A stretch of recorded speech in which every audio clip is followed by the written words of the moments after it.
Be sure to pay your ID help. I had been working at a computer repair shop on a commission-based system. We would get PCs in, and the techs would not get paid until the repair work was paid for. And if the client did not pay for the work performed, the shop would take possession after a time and resell the equipment. It was not uncommon for the techs to be screwed out of work they had done. To make this job sound even more appealing, the shop owner would throw PCs from his friends and family to fix, which was not paid work. I was looking forward to a pretty big check due to just cranking out the repairs. But I found out that these were all friends of the owners, so I worked for free those 2 weeks.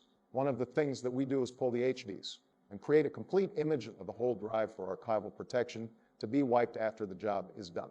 Turns out that the owner of the computer shop and his wife were part of the swingers community, and were hosting a small but local swingers site that they ran off of the notebook they brought in for repairs.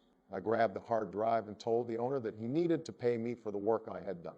The owner fired me on the spot. I had grabbed my tools and I walked out the door without realizing I had the HD in my hand.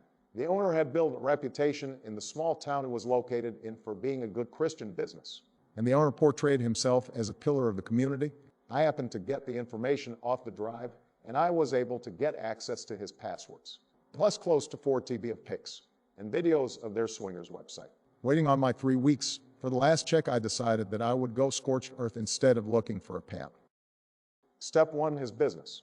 I had some time to look over the labor laws and found out he violated quite a few of them with me. We were treated as contractors, but he took out taxes and SSI, which he never paid into the system. The other thing was we were required to clock in like hourly employees, but were paid on commission, so due to the pay structure. Many employees were getting well under minimum wage for some weeks. Step 2, his reputation. Having the sign-on information, I decided to do a few interesting things with the company website and their swingers website. I put a link at the bottom of the company webpage where I directed people to the swingers site they ran. And I changed the password authentication to allow everyone into the paid areas of the site. I also took down some of the pixelated pictures of him and his current wife and posted the original pics. It took them about a week to find out about all of this. I also sent out a mass email to everyone on the owner's email list to check out the swingers site. I also gave his ex-wife the drive to help her in her court battle. The fallout, long-standing contracts had terminated by his clients in droves. The labor board did an investigation and fined him for his rule breaking, and the IRS did an audit where they found further evidence of his crimes. In the end, he lost his business, his kids, his reputation, and his current wife, because he thought he was too much of a big shot to not pay his IT help.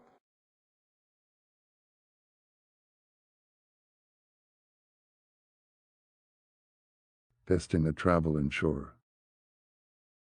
In 2013, my dad passed away while my brother and I were on our own independent international adventures. I was in Spain and my brother was in Canada, and we needed to get back to Australia. My travel insurance was dodgy but eventually paid out after a few complaints, which is pretty standard practice. My brother tried to claim $9,000. He could only get one emergency seat on a bunch of connecting flights, and with that and his flight back after the funeral, etc., and other cancellations, it all added up. Shock horror. His claim was rejected. Back then, there wasn't an industry body that dealt with travel insurance companies, or if there was, we had no idea what it was.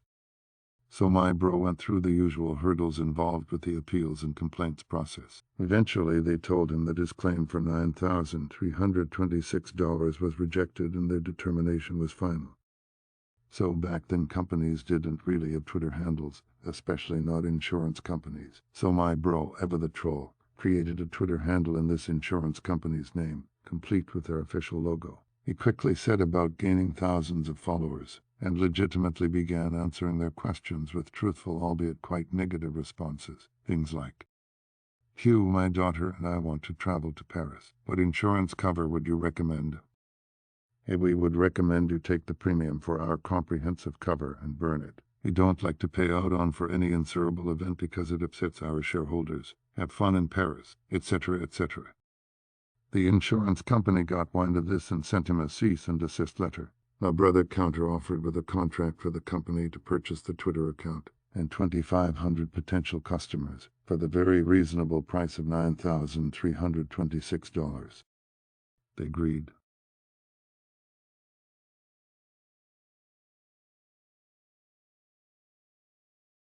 Check out my other tremendous videos.